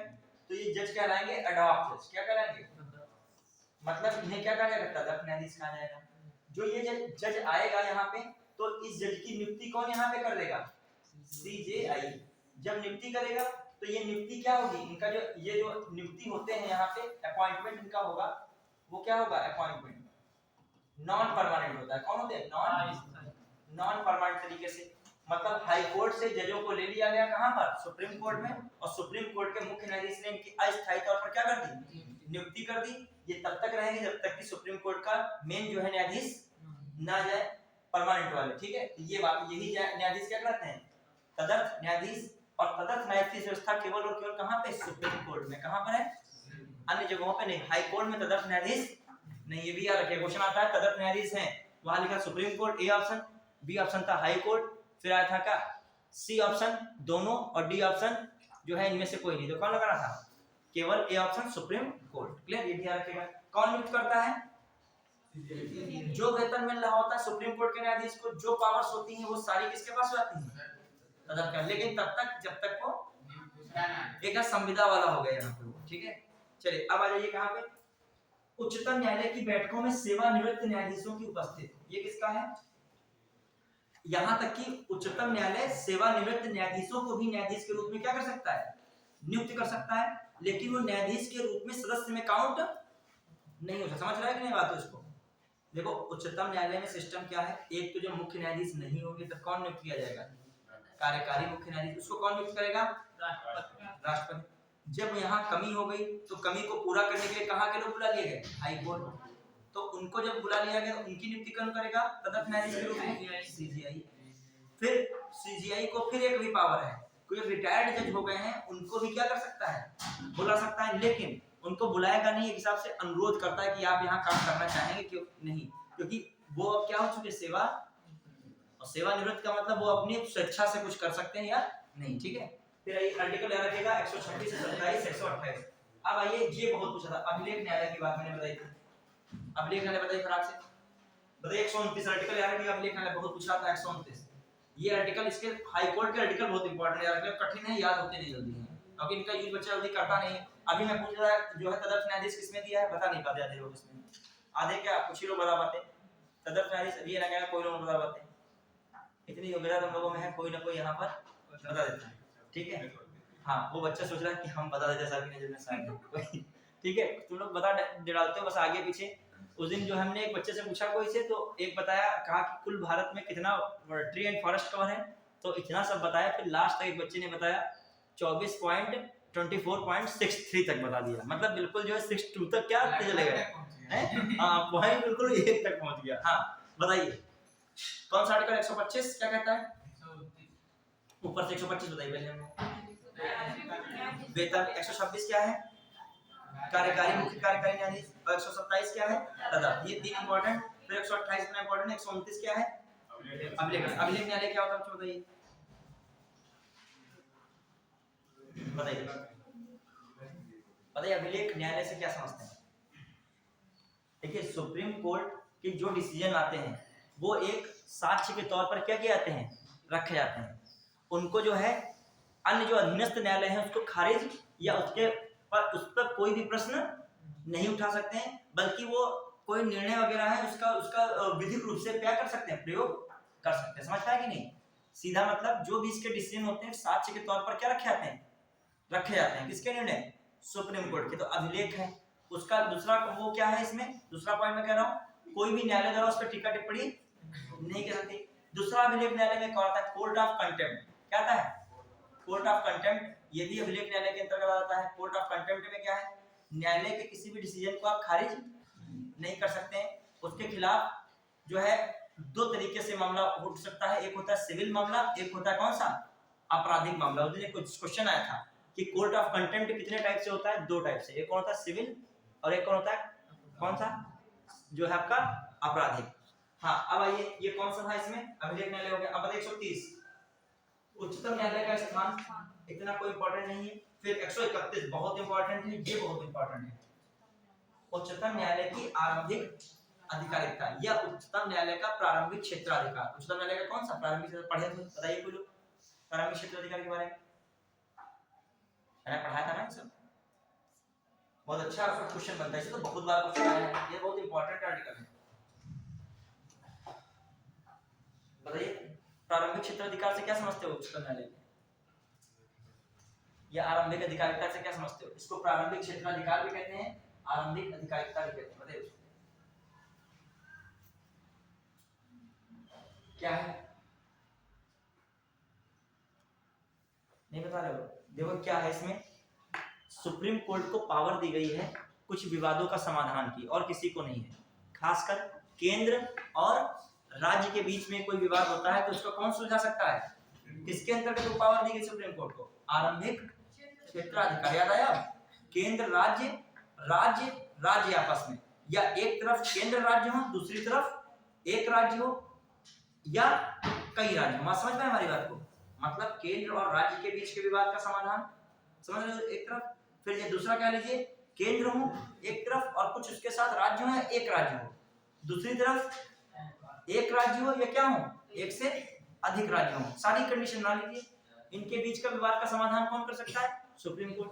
यहां तक कि संघ राज्य क्षेत्र की बात नहीं इसमें आती, ये नहीं कहीं आएगा जो स्टेटमेंट दिया हो कि संघ राज्यों के बीच के विवाद का समाधान उच्चतम न्यायालय के प्रारंभिक क्षेत्राधिकार के अंतर्गत आता है, तो ये बात क्या है, सही नहीं है। समझ पाए बात को, मतलब सीधा मतलब डराओ नहीं इसमें, केंद्र और राज्य के बीच विवाद हो और राज्यों के आपस में विवाद हो, उसका समाधान किसके अंतर्गत किया जाता है, सुप्रीम कोर्ट के आरंभिक क्षेत्राधिकार के अंतर्गत। याद आया, पढ़ाया था मैंने, याद कीजिए, निकाल के अभी।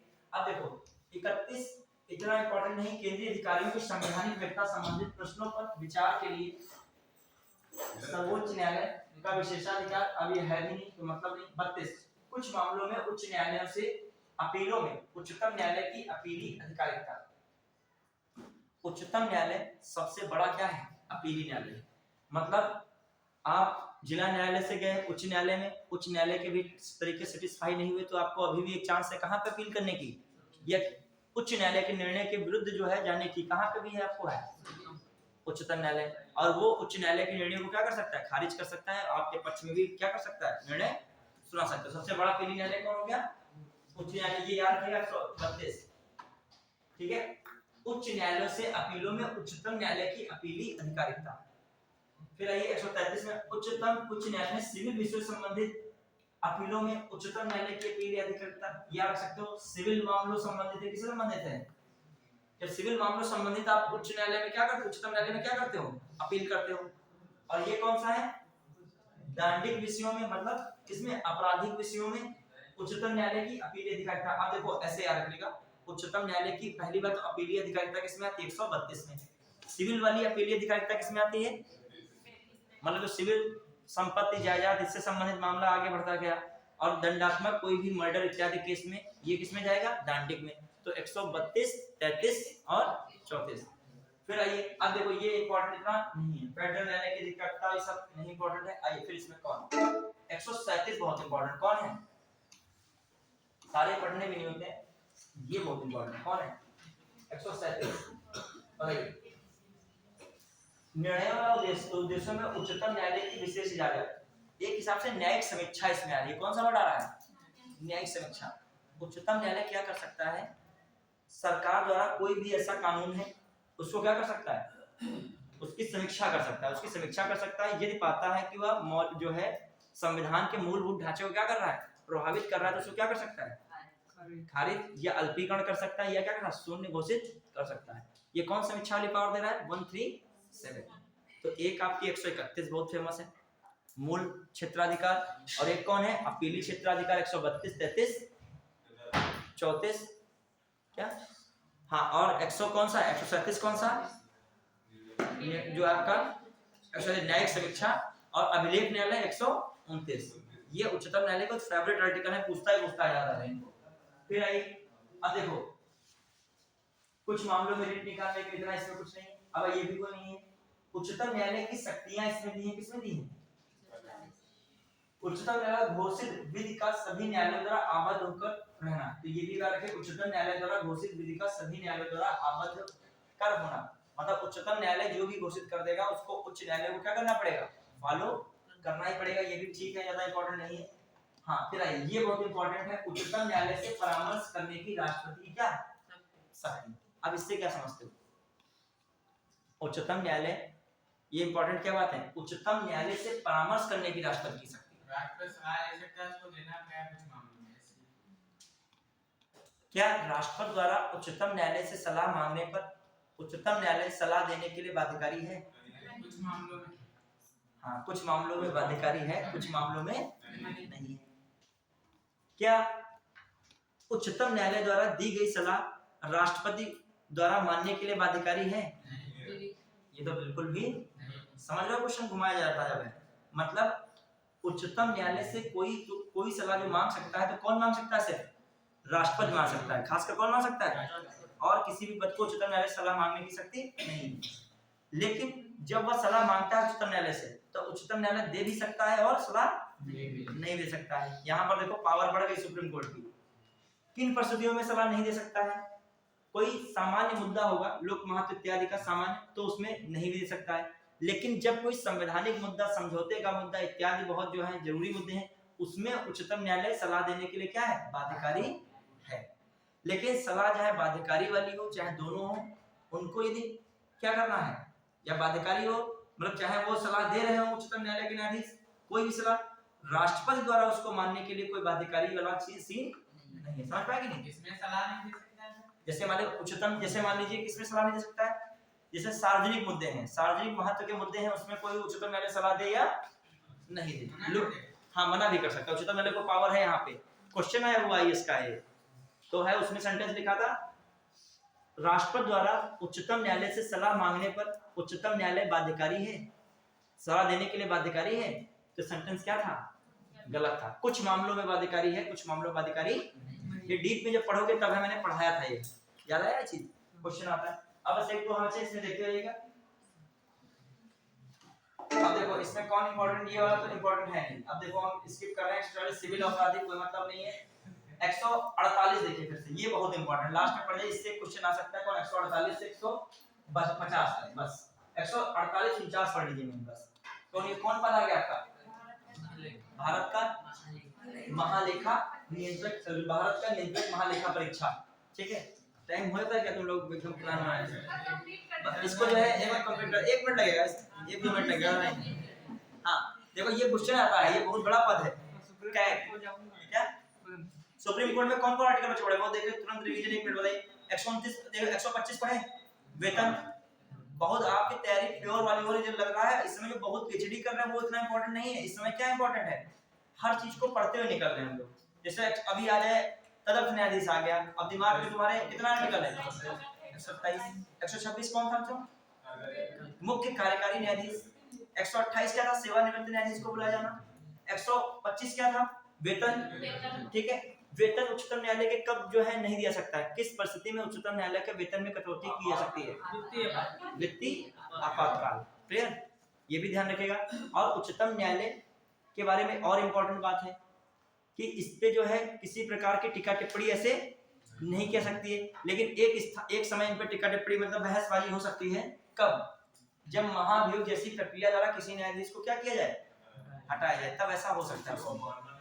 हाँ अब वो तो है, हम लोग जो है कोई और उनके डिसीजन की अवमानना नहीं कर सकता, वो उनके लिए, मैं उनके लिए बता रहा हूँ, सुप्रीम कोर्ट है, हाई कोर्ट के न्यायाधीशों के लिए। अब आइए कौन सा था आपका, 129 में क्या था, अभिलेख न्यायालय, 131 में क्या था, प्रारंभिक क्षेत्राधिकार, 132 33 34 में क्या था, से हाँ अपीली था, और जो है सबसे अपीली वाला न्यायालय हो गया, फिर सही सिविल था, फिर आपराधिक था। फिर बताइए 137 में क्या था, न्यायिक समीक्षा वाली बात थी, और कोई इंपॉर्टेंट था, 143 बहुत इंपॉर्टेंट, वो सलाहकारी वाला था मैटर। अब आइए बस इसमें देखिएगा, भारत का नियंत्रक महालेखा परीक्षा से क्वेश्चन आता है। एक चीज बताइए, इसका जो है क्या रखा गया टेन्योर, कार्यकाल कितना होता है इनका, 6 वर्ष। कितनी एज तक रह सकते हैं, जो भी इनमें से क्या हो जाए पहले हो। ये इंपॉर्टेंट पद है, ये संवैधानिक पद किस आर्टिकल में दिया है, 128। भारत के लोक वित्त का संरक्षक कौन कहलाता है, नियंत्रक महालेखा परीक्षक। ये पद कहां से लिया गया, किस देश से, ब्रिटेन से। कहां से लिया गया, ब्रिटेन से कैग, ठीक। और बताइए इसके बारे में क्या क्या इंपॉर्टेंट बातें हैं, इसको कैसे हटाया सकता है, हटाने की प्रक्रिया, हाँ याद रखिएगा, इसको जो है सुप्रीम कोर्ट के न्यायाधीश के समान क्या कह सकता है, हटा सकता है। महान्यायवादी को लेकिन सुप्रीम कोर्ट के न्यायाधीश के समान नहीं, बल्कि वो योग्यता रखता है सुप्रीम कोर्ट के महान्यायाधीश के समान। बस इसको याद रखिएगा, इसको कैसे हटाया जाता है, क्वेश्चन आता है, महान्यायवादी, इसको नियंत्रक लेखा परीक्षक को सुप्रीम कोर्ट के न्यायाधीश के समान हटाया जाता है, क्वेश्चन आ चुका है। योग्यता है, लेकिन स्पष्ट वो जैसा वो फेमस है योग्यता के लिए, इनको इतना जरूरी नहीं, सुप्रीम कोर्ट का मुख्य न्यायाधीश जैसी योग्यता क्यों जरूरी नहीं उस हिसाब से, क्योंकि इनका कार्य कोई वकालत वाला थोड़ी है। उसका कार्य क्या होता है, महान्यायवादी का वकालत, सरकार का सबसे बड़ा क्या होता है, वकील होता है। तो ये भी याद रखिएगा, नियंत्रक का महालेखा परीक्षक के बारे में बताया मैंने। हाँ, इसका मेन कार्य वाले इस साथ खत्म कर दें। अब हटाने छोड़ो, पीछे पड़ गए तो हाँ ये बात सही है, हाँ ये वैसे कार्य बता दीजिए, बस खत्म कर दें। ये लोग जब सरकार की जो आय व्यय इत्यादि हैं उनका संरक्षक कौन है, उनपे निगरानी और उनकी लिखापढ़ी कौन करता है, ये, और इसकी रिपोर्ट की जांच कौन करता है, इसकी रिपोर्ट की जांच कौन करता है, पब्लिक अकाउंट कमेटी लोक लेखा समिति। ठीक है, तो आज के लिए फिर क्या रख रहे हैं, इतना रख रहे हैं, ठीक है। अच्छा बताइए इससे फायदा